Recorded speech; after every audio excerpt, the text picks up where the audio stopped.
코로나가 아주 관악구가 심각한 상태가 되어서 많이 예배에 또 참석하지를 못했습니다. 그러나 가정에서 드리는 모든 분들에게도 하나님의 은혜가 크게 넘치는 축복이 있기를 진심으로 바랍니다.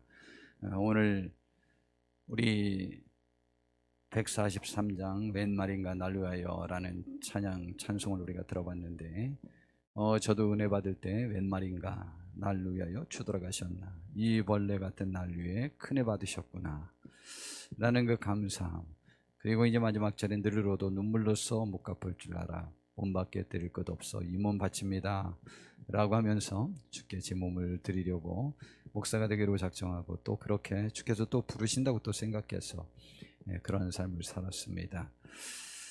오늘 우리 그렇게 부름을 받은 우리가 하나님 앞에 어떻게 살아야 되는지에 관한 것을 생각해 보면서, 특별히 형제가 연합하여 함께 동거함의 축복에 대하여 오늘 성경 본문 시편 133편은 이렇게 말씀해 주고 있습니다.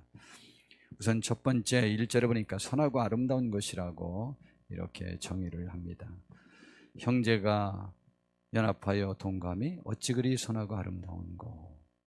형제라고 하는 것은 교회 연합을 말하기도 하고, 여하튼 나와 관계된 모든 사람들이 연합하는 것들에 대해서 말씀해 주고 있습니다.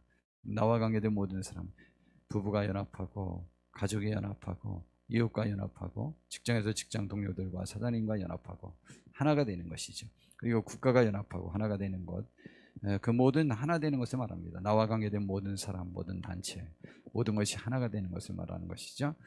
그래서 같이 이렇게 연합하여 동거하는 것은 굉장히 선하고 아름다운 것이라고 정의하고 있습니다. 그리고 두 번째 2절을 보니까 하나님의 기름 부음 곧 하나님의 축복이요 선택하여 세우심이라는 말로 이 정의를 말합니다. 그것은 무슨 말이냐면, 머리에 있는 보배로운 기름이 수염 곧 아론의 수염에 흘러서 그의 어깨까지 내림 같다라고 정의를 합니다. 오늘 형제연합의 정의에 관해서 선하고 아름다운 것이라고 정의하고, 그것이 왜 선하고 아름다운지에 관해서 또 이제 2절에 정의하는데, 아론이 제사장 중에 첫 번째 제사장, 공식적인 제사장입니다. 근데 그가 제사장이 되었을 때 임직식을 가질 때 머리에 기름을 부었습니다. 근데 그 기름 부음의 의미는 그리스도, 메시아 그런 뜻인데요, 하나님이 특별히 그를 하나님의 사역을 위해서 선택해서 세웠다라는 의미가 있습니다. 그래서 아론에게 머리에 기름을 부음으로 인해서 아론은 하나님이 선택한 제사장이다 라는 것입니다. 그런데 지금 형제연합은 하나님이 선택한 단체에 주어진 하늘의 축복인데, 그것은 아론을 제사장의 직무를 세우기 위하여 그를 세울 때 임직식을 가질 때 머리에 기름을 부었는데, 그것이 철철 넘쳤던 것은 풍성한 하나님의 선택, 하나님의 은혜, 하나님의 세우심, 하나님의 간섭하심을 말씀해 주고 있는 것입니다. 그래서 형제연합은 선하고 아름다운 것이고 하나님의 선택이라는 것입니다. 그러므로 하나님의 선택이 떠나면 악한 영이 오게 되니까 분열이 일어나는 것이고 파열이 일어나는 것이고 서로 상처를 주게 되는 일들이 일어서지는 것이죠. 그래서 하나님의 선택에는 하나됨이 있어야 되는 거예요. 그러면 거기에 주어지는 축복, 3절에 보니까 이슬이 내려서 대지에 생명을 주듯이 영생의 축복을 가져옵니다. 그것이 오늘 3절의 결론이죠. 그런데 우리 6월, 7월쯤 되면 시골에서 농사지었던 분들은 다 기억하실 것입니다.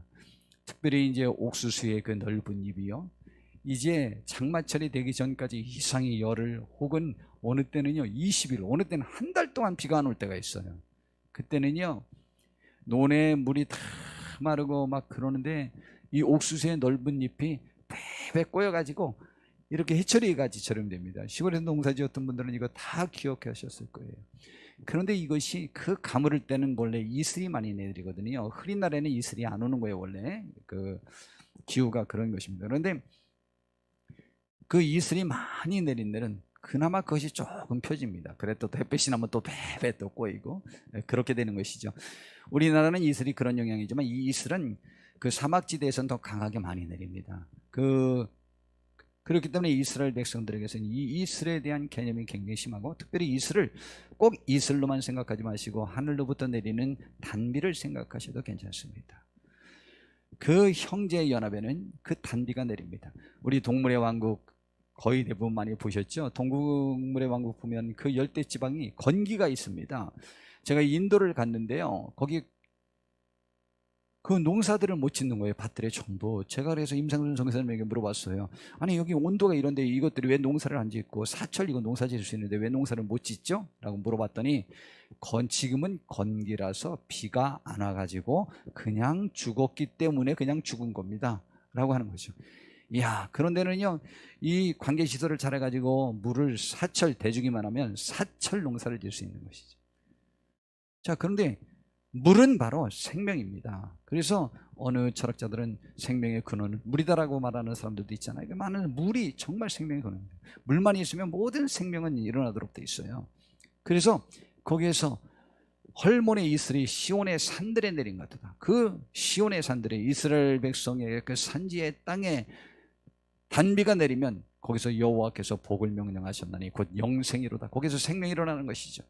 우기 때 열대 지방의 그 식물들이 다 죽어와서 물고기들도 죽어가고 있고 짐승들도 헐떡거리고 있고 식물들은 다 말랐습니다. 그런데 비가 옵니다. 비가 오면 막 짐승들이 너무 좋아하지 않습니까? 그러면 일주일 후에는 대지가 그냥 완전히 풀로 뒤덮입니다. 바로 생명입니다. 형제 연합은 선하고 아름다운 것이고 하나님의 선택하심이고 하나님의 복주심이며, 그 하나님의 선택하심과 복주심, 그 선하고 아름다운 그 현장에는 영생의 축복이 있어진다. 교회에 대한 놀라운 축복에 관한 이야기입니다. 그래서 우리는 하나 되고 연합하여야만 하는 것입니다. 그러면 영생의 축복을 가져오는 형제가 연합하여 함께 모든 일을 한 마음으로 하나 되어 해나가기 위해서는 무엇이 필요할까요? 우리는 우리의 교회와 모든 것을 통해서 구원의 역사, 영생의 축복을 얻어야만 합니다. 그것이 교회의 목적이요, 우리 신앙인의 목적이요, 우리의 최종의 목표가 그것입니다. 나도 구원받는 것이 목표이지만 나를 통하여 구원의 역사가 일어나는 것이고, 교회를 이 땅에 세운 것은 주님의 대사명, 하나님의 대사명, 인류의 대사명, 구원의 역사를 일어나게 해야만 되는 것입니다. 우리는 그 구원의 대사명을 반드시 이루어야 하는데, 그 말은 우리는 반드시 하나가 되어야 하는데, 그 하나됨을 이루기 위해서는 우리가 무엇을 인식하고 깨달아야 되는지를 오늘 알아보고자 하는 것입니다. 신앙의 출발, 믿음이란 무엇인가요? 무엇을 믿어야 하나요? 그 신앙의 공동체, 교회는 무엇인지를 우리는 알아봐야만 합니다. 믿음이 무엇이냐라고 할 때에 그 첫 번째 우리가 생각할 수 있는 것은 히브리서 11장 6절에 보니까, 믿음이 없이는 하나님을 기쁘시게 하지 못하나니 하나님께 나아가는 자는 반드시 그가 계신 것과 또한 그가 자기를 찾는 자들에게 상 주시는 이심을 믿어야 할 것이라고 이렇게 말했습니다. 이 말은 뭐냐? 믿음이 뭐냐? 하나님을 믿는 거예요. 하나님 믿는 건 뭐냐? 그분이 계신 것을 믿는 거예요. 그 다음에 또 믿는 것이 뭐냐? 그분께 나가면 하나님이 복을 주신다. 그걸 믿는 거예요. 하나님이 계시다고 하는 것은 창조주가 계시다는 것이고, 우리를 주관할 수 있는 신이 계시다는 거예요. 나를 주관하는 자는 하나님이요, 나를 죽일 수 있고 살릴 수 있고 높일 수 있고 낮출 수 있고, 우리를 풍요롭게 하고 하나 되게 할 수도 있고 흩을 수도 있는 분이 하나님이에요. 그 하나님, 모든 것 주관자, 나의 역량보다 나를 뛰어나게 나를 주관하시고 나를 더 잘하시는 그 하나님이 계시다는 것을 믿는 거예요. 그리고 그분께 나아가는 것은 내가 그분께 복받기 위해 나가는 것인데, 그분께 나오면 하나님이 복을 주신다는 것을 믿는 것이죠. 그리고 또 믿음이 무엇이냐? 그분이 우리를 위해 예수님이 죽으셨다는 것과 죽었다 살아나는 것, 그리고 살아나는 것을 믿는 것이 믿음이라고 했어요. 그 말은 우리들의 구원은 우리의 힘으로 되는 것이 아니고, 하나님이 이 세상에 구세주로 보내주신 예수 그리스도가 우리를 위해서 대신 죽어주심으로 인하여 다시 살아나신 것, 죽음은 우리의 죽음을 책임지고 죽어주셨는데 다시 살아나셨어요. 이제 살아나심으로 인해 우리들에게 생명의 역사를 주관자로 그분이 함께 하신다는 사실을 믿고 고백하는 사람에게 구원을 준다는 것이 믿음인 것이죠. 그래서 사도행전 20장 28절에는 이렇게 말합니다. 교회를 하나님이 자기 피로 사신 교회라고 이렇게 말했습니다. 예, 하나님이 자기 피로 사신 교회, 그분의 핏값으로 사신 교회, 교회의 가치가 그렇게. 그래서 2주 전에 우리 교회 창립 기념 주일에 교회가 무엇인지에 관해서 생각해 봤습니다. 교회는요, 하나님이 이 세상에서 죄를 짓고 방황하고 있고 죽을 수밖에 없는 사람들을 그분의 핏값으로 사서 모아서, 세상에서 죄에서 모아서 공동체를 형성한 것이 교회다. 그 사람들이 교회다 라고 말씀을 드렸습니다. 우리는 주님의 핏값으로 사신 거예요. 핏값으로 샀다는 것 제가 그때도 말씀드렸지만 우리가 10,000원으로 무엇을 사려고 했을 때 그 물건의 가치가 10,000원만큼은 되거나 그보다 더 낫다고 생각할 때 사는 것이지 10,000원만큼 가치가 되지 않는다고 생각하면 10,000원 주고 그것을 사지 않습니다. 그러면 하나님께서 우리를 그분의 핏값으로 사셨을 때 그분의 핏값이라는 것은 그분의 생명을 우리들에게 지불할 가치를 느끼고 그분의 생명을 지불해서 우리를 대신 산 겁니다. 그분이 대신 죽어주고 우리를 살리신 것이란 말이죠. 그래서 그분은 그분의 가치만큼이거나 아니면 그분의 가치보다 더 뛰어난 가치를 우리들에게 인정한 것입니다. 은혜죠. 사랑이죠. 이것으로 말미암아 교회가 형성된 것이고 우리가 그러한 사람입니다. 신앙은 그거로부터 시작되는 것입니다. 교회는 그거로부터 시작되는 거예요. 그래서 에베소서 5장에서는 부부관계에 관해서 설명하는데 아내에게는 남편에게 순종하라는 말씀을 주셨고 이어서 남편에게 주셨는데 그 남편들에게 줄 때 그 말씀을 줄 때 예수님이 우리에게 행한 것 같이 하라는 말씀을 주셨습니다. 근데 그때 남편들도 예수님처럼 하라는 것이죠. 이게 굉장히 좋죠. 우리 남편들에게 하나님께서 얼마나 많은 기대를 하는지 모릅니다. 우리 남편들에게 가정을 맡겼어요. 여러분, 아내들에게 맡긴 것이 아닙니다. 남편들에게 맡긴 거예요. 잘 이해하셔야 됩니다. 가정의 책임을 남편이 져야 해요. 이 책임이 부담스럽다고요? 진짜 더 힘들고 어렵고 좌절스러운 것은요, 나의 영향력이 현재의 상황에 조금 더 영향력을 미칠 수 없는 상황이 나에게 지속되는 것이 제일 괴로운 거예요. 내가 이러하면 이럴 수 있고 저러하면 저럴 수 있는 상황이 된 나의 책임이 나에게 주어질 때 내가 행복한 사람이죠. 내가 할 수 있는 것이 천하에 하나도 없을 때가 행복하겠습니까? 그러므로 우리에게 주어진 이 책임을 회피하지 마십시오. 남자들은 그런 축복을 하늘로부터 받은 거예요. 우리 그 축복을 감당하는 남편들이 되길 바라는데요, 남편들아, 아내 사랑하기를 누구처럼 하느냐? 예수님이 우리를 사랑한 것처럼 하라 말이죠. 그리스도께서 교회를 사랑하시고 그 교회를 위하여 자신을 주신 같이 하라. 하다 안 되니까 하나님께서요, 이 교회를, 우리를 사랑해서 구원해주고 싶었어요. 그래서 처음엔 선지자들을 보내고 뭐 예언자들을 보내고 성경을 보내고 별걸 다 했는데 아무것도 안 되는 거예요. 그러니까 말세지 말에 하나님께서 그분 친히 그분의 외아들을 보내기로 작정한 거예요. 그래서 예수님 오신 거예요. 그래서 예수님이 우리를 위해 주어주신 거예요. 그지 말하면 별 방법을 다 했는데 안 되는 거예요.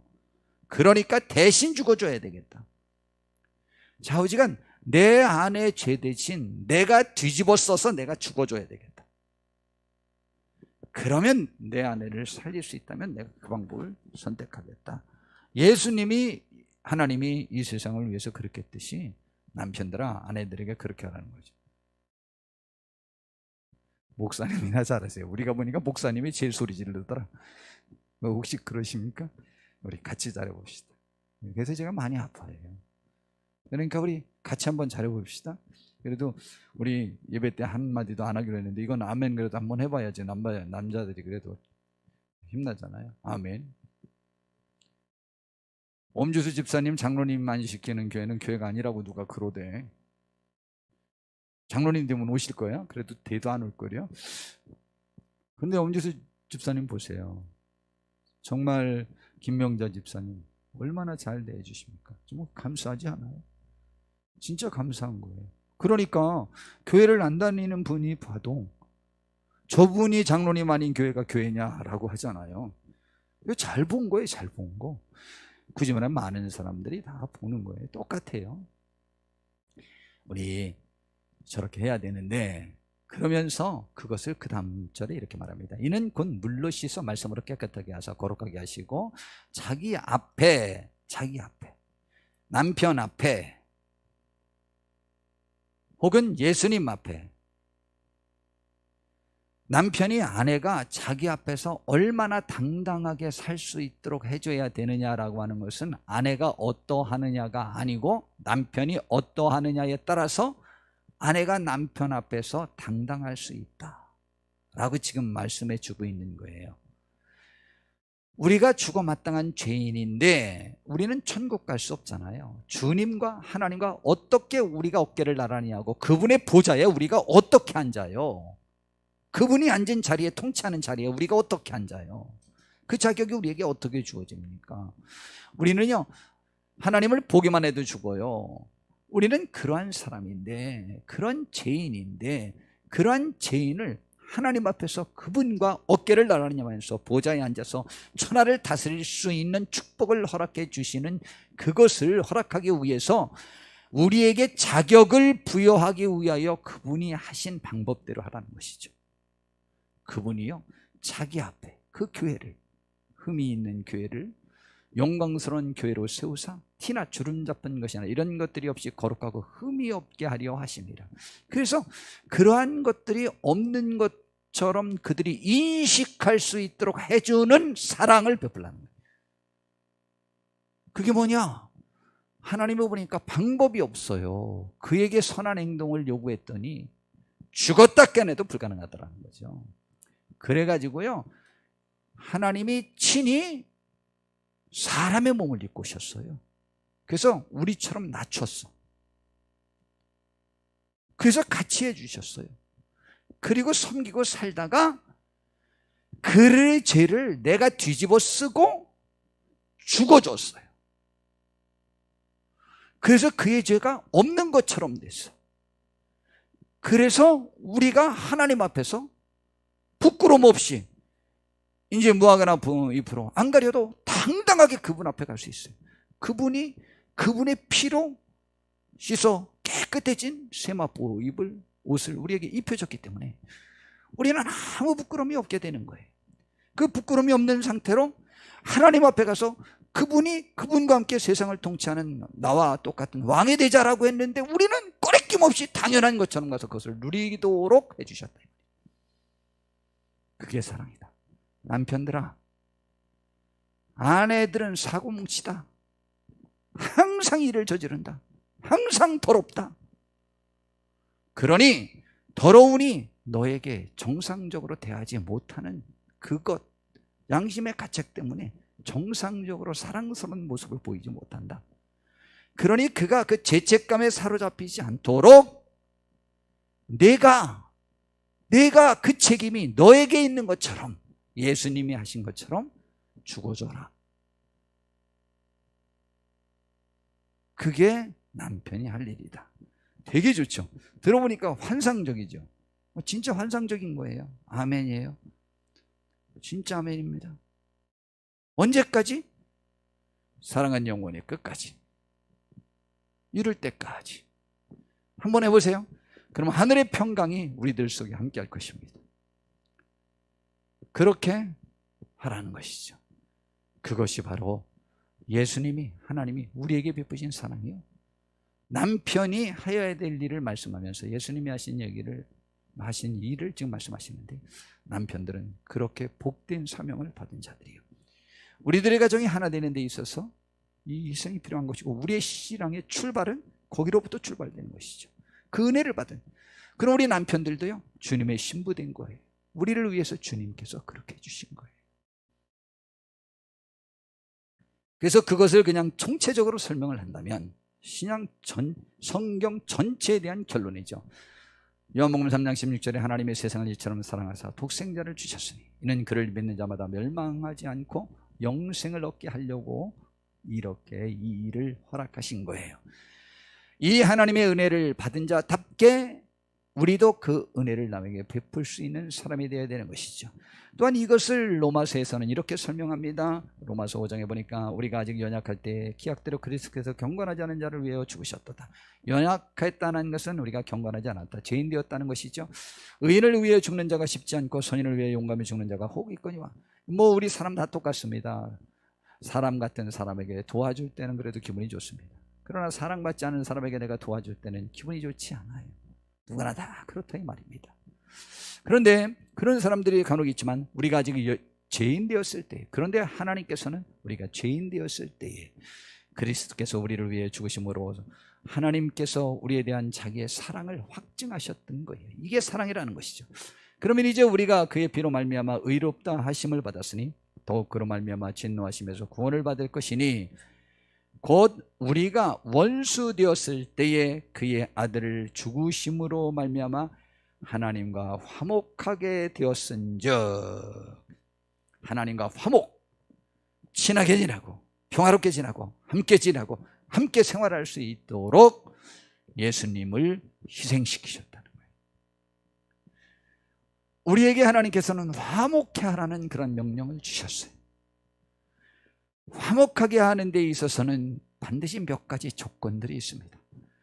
내가 남과 동거하고 함께 살기 위해서는, 연합해서 마음을 같이하여 그와 사랑을 나누면서 지내기 위해서는 몇 가지 조건이 있습니다.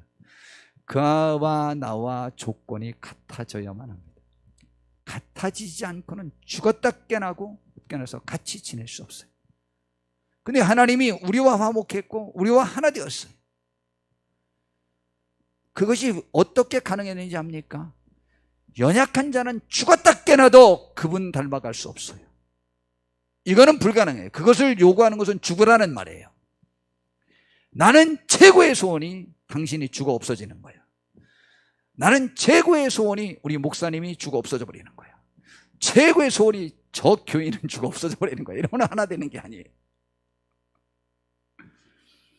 그 인간은 죽었다 깨어나도 그러면 변화될 수가 없습니다.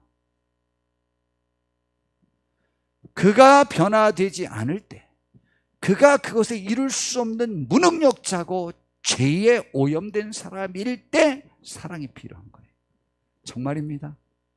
주님이 우리가 그래서 대신 죽어주신 거예요. 그래서 사랑, 화목, 연합, 하나 되기 위해서는요, 능력자가 자기를 낮춰서 그 사람의 죄를 대신 짊어져서 그 사람의 죄가 드러나지 않고 밝혀지지 않아서 없는 것처럼 멋지게 해결됨으로 인하여 당당하게 빛으로 나올 수 있도록 돕는 희생, 사랑, 섬김을 실천하는 사람이 있을 때 하나 되는 거예요. 화목할 수 있는 거예요. 하나됨의 원칙입니다. 이것 없이 그것이 가능합니까? 불가능합니다. 절대 불가능합니다. 그래서 사람들은 그것이 기분 나쁘니까, 그렇게 하기 싫으니까 모이는 것이, 끼리끼리 모이는 거예요. 유효상종이에요. 세상 모든 단체는 다 끼리끼리 모입니다. 에이, 목사님 그렇지 않아요.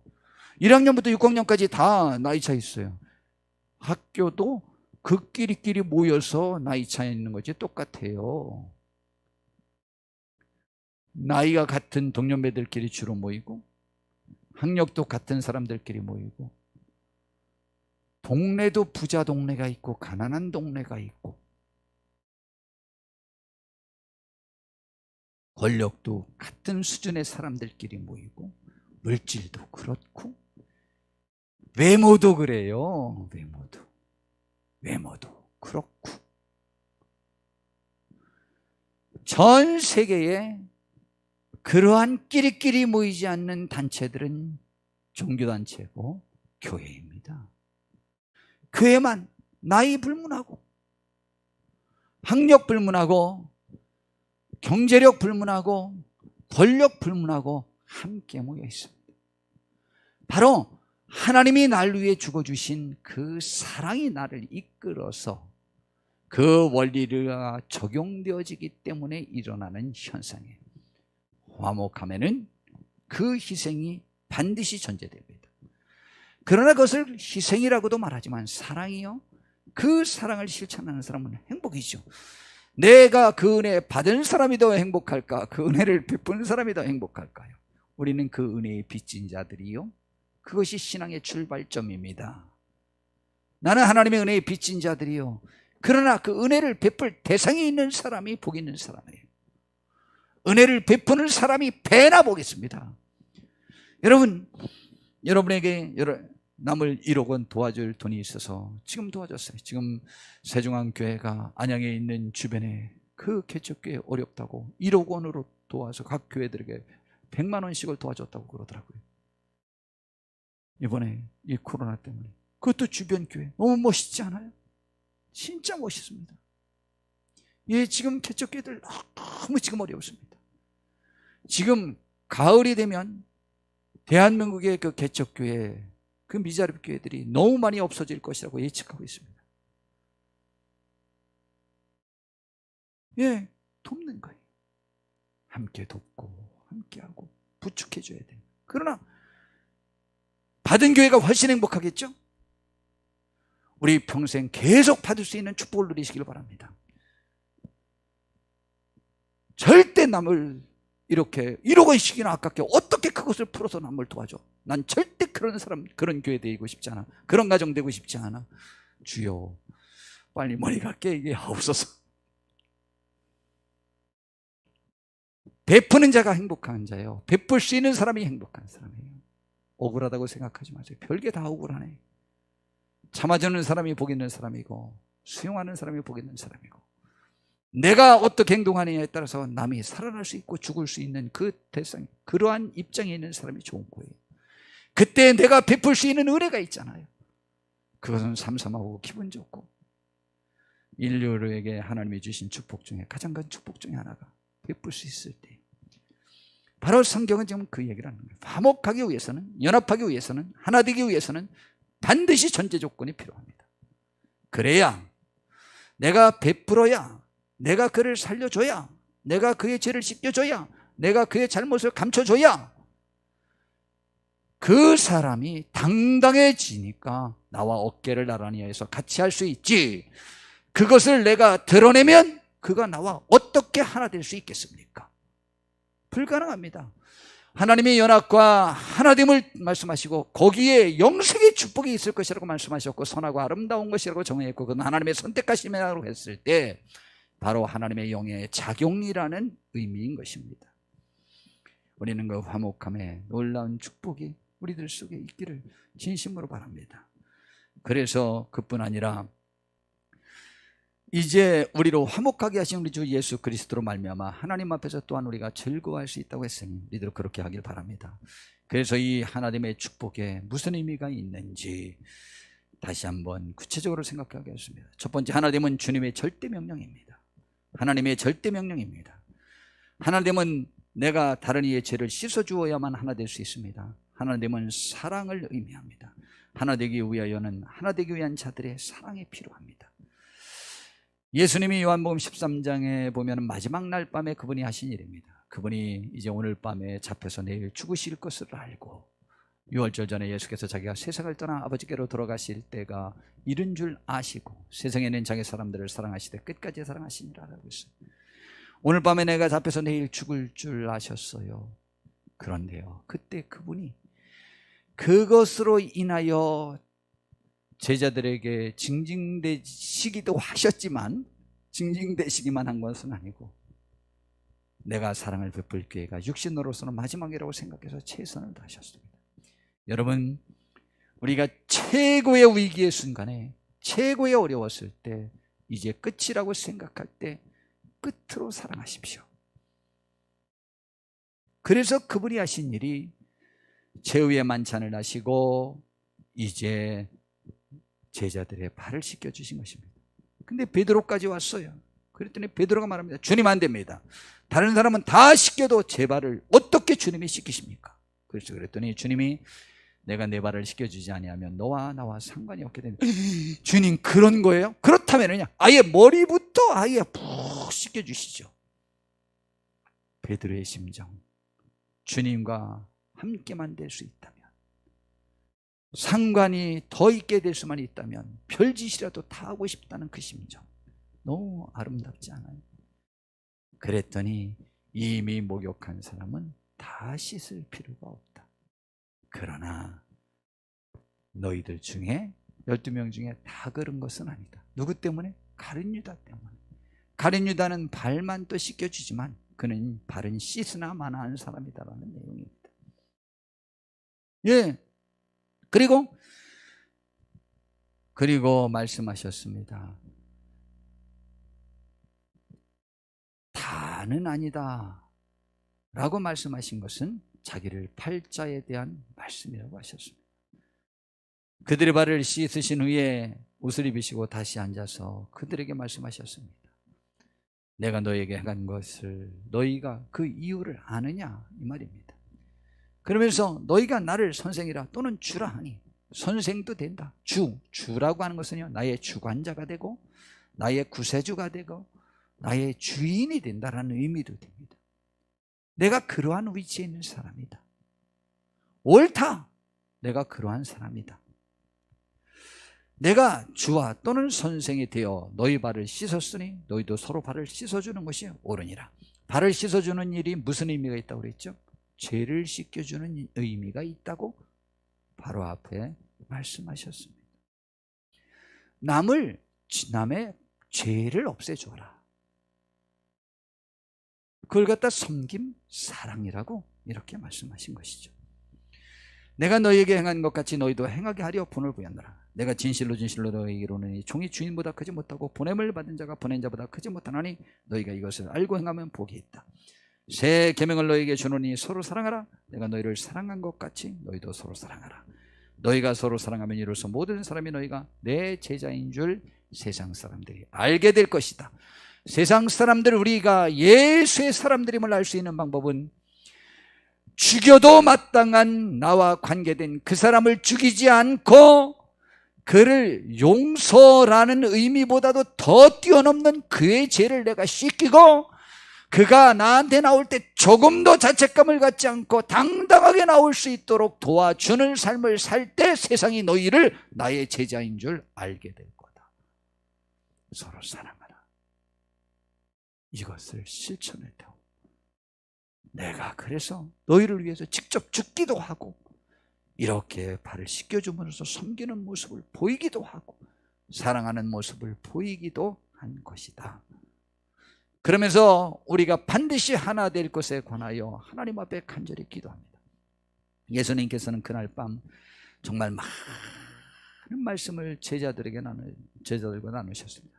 정말 가장 많은 말씀을 나누셨습니다. 그리고 요한복음 17장의 마지막에 그가 기도합니다. 저는 요한복음 17장 예수님이 기도하실 때 우셨을 것이라고 저는 생각하고 있습니다. 저 개인적으로는요.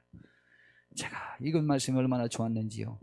그 중에 21절에 보니까 아버지여, 아버지께서 내 안에 내가 아버지 안에 있는 것 같이 하나님 아버지의 마음이 지금 예수님처럼 행하기를 바랬던 것이고 예수님의 마음도 하나님의 마음과 같아서 하나 되어갖고 하나님의 뜻에 따라서 이 세상에 와서 이렇게 제자들을 위해서 세상을 위해서 죽어주시는 것이고 그렇게 있는 것 같이 그들도 다 하나가 되어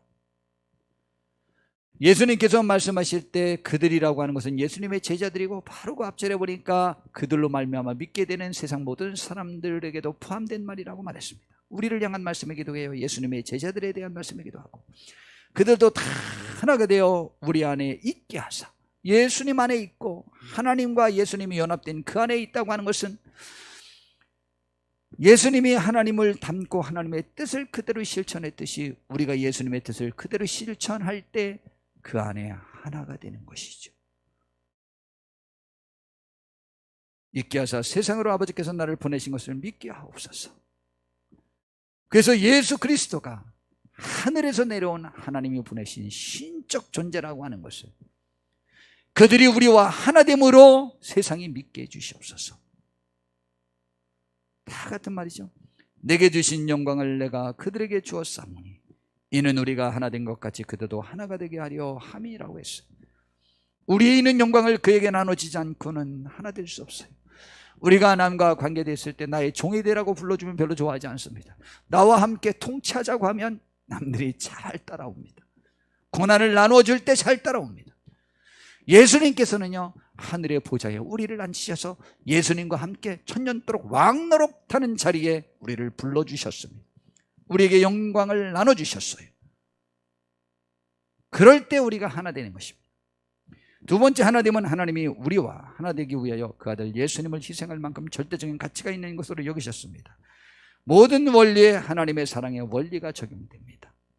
그 원리의 정점은 하나님이 세상을 이처럼 사랑하사 독생자를 주셨으니 누구든지 그를 믿는 자마다 멸망하지 않고 영생을 얻게 하려 함이라는 것이죠. 바로 이것이죠. 우리는요 나와 관계된 사람에게 내가 그를 무시하지 않고 그와 내가 영광을 같이 나눌 충분한 가치가 있는 사람이라고 매번 생각할 때 하나가 될 수 있습니다. 영광을 가진 자가 나누는 거예요. 우리는 가진 자가 되고 나누어야 될 사람이라고 생각하시고 이 사랑을 우리는 나누셔야만 합니다. 그리고 우리는 이 사랑 받은 자답게 용기 있게 또한 나서야만 합니다. 계속 위축되어 있으면 하나님도 속상하고 그 은혜를 베푼 사람도 속상해요. 세 번째, 하나님은 하나님과 주님과 하나됨이 중요하지만 우리의 이웃과 혹은 원수와 혹은 모든 차별을 뛰어넘어 온 인류가 하나 되어야만 합니다. 그래서 하나됨의 원인은 주의 영입니다. 주의 영이 우리들 속에 임할 때 하나 될 수 있습니다. 세상의 영은 하나됨을 허용하지 않습니다. 차별적입니다. 차별금지법이요? 차별금지법을 만들어서 차별하잖아요. 공산주의자들이요, 이념주의자들이요, 자기들의 이념으로 상대방을 죽이잖아요. 이론과 상황은 전혀 달라요. 그들의 목적을 달성하기 위한 것뿐이에요. 주님만이, 하나님만이 진정한 하나님이여 차별을 제거했습니다. 민족과 신분, 기천을 뛰어넘는 하나님의 축복을 말하는 거예요. 하나됨은. 그 예로 요엘서 2장 28절부터 보니까 말세에는 모든 사람들에게 주의 영을 부어주실 것에 대한 예언이 나와 있는데, 그 위에 내가 내 영은 하나님의 영은 이스라엘 백성들은요, 유대인에게만, 유대인 중에 선택된 하나님의 사람들에게만 임하는 것이라고 생각했어요. 그것은 구원 중에도 특별한 사람들에게만 하나님의 영이 임하는 것이라고 생각했어요. 그런데요, 그 위에 내 영을 누구에게 부어주느냐? 만민에게. 이건 충격적인 표현들이에요. 이스라엘 백성들로서는 용납하기 싫은 말들이에요. 자기들만 선택적 구원에 선택된 백성이라고 생각했는데 만민에게 주어져요. 하나님의 영의 역사는 만민에게 주어지는 거예요. 그래서 너희의 자녀들이 장래일을 말할 것이며, 아니 조그만 것들이, 이스라엘 숫자에는 만 20세 된 남성들만 들어갔어요. 너희 늙은이는 꿈을 꾸며, 아니 어른분들이 무슨 꿈을 꿔, 꿈이 다 사라졌지. 아니에요. 주의 영이 임하면 너희 젊은이들은 이상을 볼 것이며, 그때 내가 또 내 영을 남종과 여종에게 부어줄 것이며, 아니 종들에게도 부어줘. 주인이 아니고 자유인이 아니고 종들에게. 근데 종들인데 남종 여종 다 줘? 이런 여자가 무슨, 모든 것들이 하나님의 영이 임하면 모든 것들이 철폐됩니다. 신분, 국가, 민족, 모든 것들이 성별, 연령, 모든 것들을 초월합니다. 남종과 여종에게 주어지면 내가 이적을 하늘과 땅에 베풀리니 곧 피와 불과 연기 기둥이라. 여호와의 크고 두려운 날이 이르기 전에 해가 어두워지고 달이 핏빛같이 변하리니와 이제 누구든지예요. 선택된 할례받은 이스라엘 민족에게 라고 말하지 않았어요. 누구든지 여호와의 이름을 부르는 자는 구원을 얻으리니 라고 말하고 있습니다. 이것이 성경의 가르침이에요. 차별이 철폐되는 거예요. 하나님의 영이 임하는 곳에는 차별이 철폐됩니다. 하나님의 영이 우리들의 심령에 임하고 우리들의 교회에 임해서 하나되고 연합되어지는 축복이 있기를 바랍니다. 또 하나됨의 원인은 또 내가 어떤 존재에서 어떻게 은혜받은 사람인지에 대한 분명한 인식이 있어야만 합니다. 에베소서 2장이 하나됨에 관하여 가장 구체적으로, 화목됨에 관하여 가장 구체적으로 설명한 그런 장이기도 합니다. 그때 우리들에게 말합니다. 우리가 본래 어떤 존재인지. 에베소서예요. 에베소서 2장이에요. 그거는 에베소 교인들에게 준 말이에요. 이것은 이방인에게 준 말이에요. 유대인에게 준 말은 아니에요. 이방인에게 준 말이에요. 특별히 이방인에게 줬지만 신앙의 본질이에요.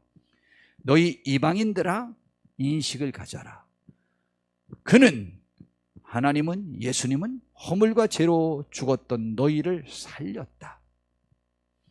그리고 4절에 보니까 긍휼이 풍성하신 하나님이 우리를 사랑하신 그 큰 사랑을 인하여 허물로 죽은 우리를 그리스도와 함께 살리셨고, 하나님이 그리스도와 함께 살리셨다는 것은 하나님이 하나님의 아들인 예수님만 죽은 데서 살린 것이 아니고 우리도 예수님과 함께 같이 살려서 하늘의 권위를 누리도록 하나님께서 은혜를 베푸셨다. 이방인에게 너희는 은혜로 구원을 받은 것이라고 이렇게 말합니다. 그러니까 은혜라고 하는 것이죠. 또 함께 일으키사 그리스도 예수 안에서 함께 하늘에 앉히시니 이는 그리스도 예수 안에서 우리가 자비하심으로써 그 은혜의 지극히 풍성함을 오는 여러 세대에 나타내려 함이라. 이렇게 이방인이고 구원받을 수 없는 지금 에베소 교회의 사람들을 구원시켜 주신 것은 하나님의 은혜를 세상 끝날까지 다 전하게 하려고 한다는 것이죠. 그러므로 11절에 생각하라.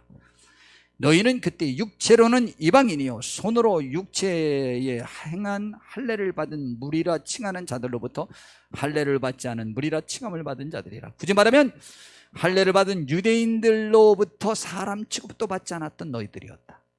그런데 그때 너희는 그리스도 밖에 있었고 외면되었던 사람이고 이스라엘 나라 밖의 사람이라.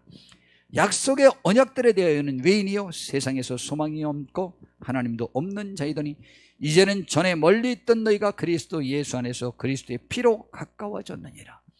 그리스도께서 대신 죽어주심으로 인하여 이방인과 유대인이 가까워질 수 있었다. 신분이 철폐됐고 민족적 의식이 철폐되었고 모든 빈부 귀천이 완전히 철폐됐다는 것이죠. 그리고 가까워졌다는 것이죠. 그는 우리의 화평이신지라. 예수님이 우리의 화평이에요.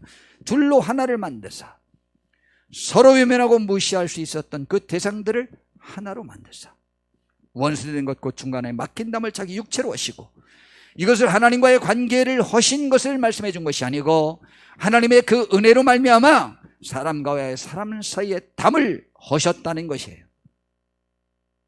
지금 우리가 사람과 사람과의 사이에 담이 만약 허물어지지 않았다면 우리는 그리스도의 영의 역사가 우리들 속에서 강하게 역사되지 않고 있다는 말이에요.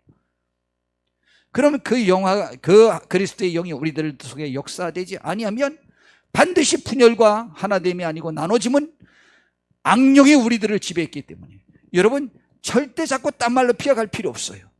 지금 내가 누구와 하나 될 수 있다라고 하는 대상이 없을 때는 악한 영이 나를 지배했기 때문이에요. 악령이 나를 지배했기 때문이에요. 그때 일어나는 현상이 뭔지 압니까? 통쾌함이 아니고 나의 마음속에 불편함이 임합니다. 내가 그와 하나 되기 위해서 헌신하고 희생하고 노력할 때, 화목을 위해 힘쓸 때 나에게 평안이 있습니다. 하나님의 영은 생명과 평안함을 가져오는 것입니다. 여러분, 그것이 주의 영의 역사와 악한 영의 역사의 차이점이 있는 것입니다. 우리가 진정으로 주의 영의 인도하심 따라 내 마음 평안하고 감사하고 기쁨과 희락이 넘칩니까? 천국을 맛봅니까? 그렇지 않는 모든 것은 악으로부터 나온 것입니다. 버릴 수 있도록 힘쓰셔야 해요. 그래서 지금 하나됨을 말하는 거예요. 하나됨을. 성경은 이 하나됨을 그렇게 말씀하고 있는 거예요. 그래서 그분이 이제 우리를 불러주신 것은요, 그 막힌 담을 넣으시고 자기 육체를 하셔서 이제 하나 되도록 하나님께서 요구하신 것입니다. 그래서 둘을 자기 안에서 한 세 사람을 지어 화평하게 하시고, 또 십자가로 이 둘을 한 몸으로 하나님과 화목하게 하려 하십니다. 둘이 한 몸이 된 다음에 하나님과 화목해지는 것이지, 하나님과 화목해진다면 이건 말도 안 된다는 것이죠. 우선 세상에서 우리 하나 되라. 그것이 하나님과 화목됨의 방법이다 라고 말하는 것이죠. 물론 하나님의 은혜를 받은 사람이니까 이것이 가능하지만은 말입니다. 그렇게 돼서 그래서 그런 다음에 하나님과 원수된 것을 십자가로 소멸하시고, 또 오셔서 먼 데 있는 너에게 평안을 정하시고 가까운 데 있는 자들에게 평안을 전하셨으니 이 하나 될 때 평화가 옵니다. 정말입니다. 이 평화를 누리시길 바랍니다. 가정의 평화도 누리시길 바랍니다. 이것을 위해서 누가 더 우선 실천적으로 할 수 있다고요? 남편이 더 영향력이 있습니다. 아내보다는. 정말입니다. 한번 해보십시오. 평안을 전하셨으니 이는 그로 말미암아 우리 둘이 한 성령 안에서 아버지께 나아감을 얻게 하려 함이라고 했습니다. 이것이 하나됨의 원리인 것입니다. 우리가 하나님 앞에서 하나됨을 위해서 노력해야 됩니다. 세 번째로, 우리 교회에 하나님의 축복이 함께 하시길 전 진심으로 바랍니다. 우리 교회를 통해서 영생의 축복이 있기를 바랍니다. 이 말은 바로 우리 교회가 하나 되는 교회가 되기를 진심으로 바랍니다. 예수님께서 누가복음 22장에 마지막 날 밤에 이런 말씀을 하셨어요. 그 제자들 그날 밤 예수님이 자신의 심정을 말하기를 내가 괴로워 죽을 지경이라고 했습니다. 그리고 오늘 밤에 잡혀서 내일 죽으실 것을 생각하니까 괴로워서 제자들이 위로해 주기도 기대하셨습니다. 그러나 주님께서는 그들에게 말씀하시기를 너희들은 조금 있다 나를 버리고 도망할 것이고 또 배신하는 사람도 있을 것이라고도 말씀하셨습니다. 그리고 주님이 그런 말씀을 하실 때 그 제자들은요 주님을 전혀 이해하지 못하고 자기들이 누구냐 크냐고 다투기까지 했던 사람들이었습니다. 그런데 주님은 참 이상합니다. 그들에 대해서 이렇게 축복을 빌어줍니다. 너희는 나의 모든 시험 중에 항상 나와 함께한 자들인즉. 예수님이 언제 시험 들었었죠? 언제 그렇게 힘들었었죠? 근데 주님은 지금 기억하기를 그들이 예수님을 버리고 떠나지 않고 지금까지 부족한 모습을 보이지만 예수님과 함께 해준 것에 대한 너무 감사함이 있는 거예요. 그래서 너희는 나의 모든 시험 중에 항상 나와 함께한 자들이죠. 예수님조차도 시험 중에 함께한 그들이 그리웠고 그들이 고마워서 그들에게 축복을 말씀하시는데 사람인 우리가 언제 이러한 도움이 필요 없을 시기가 있겠습니까? 어떤 사람이 정말 남이 함께 해주지 않아도 될 사람이 있겠습니까? 우리는 모든 사람과 함께 해줘야만 합니다. 내 아버지께서 나라를 내게 맡기신 것 같이 나도 너희에게 맡겨 너희로 내 나라에 있어 내 상에서 먹고 마시며 또는 보좌에 앉아 이스라엘 12지파를 다스리게 하려 하노라. 그래서 이제 내 나라를 너희들에게 나눠줄 것이다. 너희들에게 맡길 것이다. 너무 멋있지 않습니까? 시험 중에 함께한 자들이죠. 우리도 우리와 관계되는 사람들에게 예수님도 시험거리가 있었다는데 예수님이 모실 때 제자들이 볼 때 예수님을 쫓아다니기에 시험거리가 있었대요. 그런데 함께 해줬대요. 그런데 우리 성도님들이 저와 함께 하기에 다 만족스러웠겠습니까? 또한 우리가 부부가 같이 하기에 다 만족스러웠겠습니까? 성도님들이 성도님들끼리 함께 하기가 다 만족스러웠겠습니까? 그러나 그때 함께 해주는 것이죠. 그것이 그분의 나라를 나눠 가질 수 있는 축복을 받을 수 있는 조건인 것이죠. 빌립보서에서 빌립보 교인들에게 바울 사도가 이런 말을 합니다. 내가 너희를 생각할 때마다 나의 하나님께 감사하며, 하여튼 빌립보 교회만 생각하면 감사하다는 거예요. 간구할 때마다, 기도할 때마다 너희 무리를 위하여 기쁨으로 항상 간구하며. 이게 좋은 거죠. 우리 기쁨으로 하게 하라고 그랬잖아요. 너희가 첫날부터 이제까지 복음을 위한 일에 참여하고 있기 때문이라. 바울 사도가 지금 감옥에 갇혀 있습니다. 극히 어려운 상황에 있어요. 그런데도 도움을 주는 교회는 지금까지도 빌립보 교회밖에 없어요. 그래서 너희 안에서 착한 일을 시작하시니까 그리스도 예수의 날까지 이루실 줄을 우리는 확신하노라. 축복을 빌어준 거죠.